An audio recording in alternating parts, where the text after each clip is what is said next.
విద్యార్థుల విషయంలో రాజకీయాల కంటే వాళ్ళ భద్రత, వాళ్ళ ఎడ్యుకేషన్, వాటిని మనం ఎట్లా బలోపేతం చేయాలనే ఉద్దేశంతో మరి అప్పీల్ కూడా చేయడం జరిగింది అధ్యక్ష.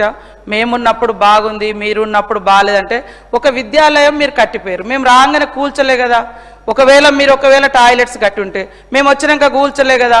మీరు నీళ్ళు ఇచ్చుంటే మేము వచ్చినాక అయితే దాన్ని డైవర్ట్ చేయలే కదా.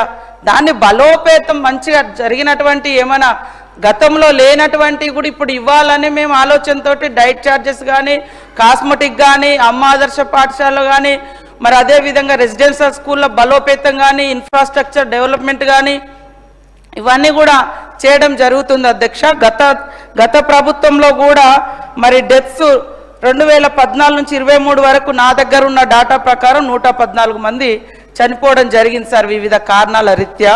కాబట్టి ఇవాళ ఎక్కడన్నా అంటే హాస్టల్ వాళ్ళ యొక్క తప్పులు ఒప్పులు ఏమైనా ఉన్నా కూడా కొన్ని వాళ్ళ పేదరికం వాళ్ళ పరిస్థితిని బట్టి లోకల్గా కొంత ఫండ్ మొబిలైజ్ చేసి కూడా గవర్నమెంట్ నుంచి కొంత ఆదుకోవడం కూడా జరుగుతుంది అధ్యక్ష.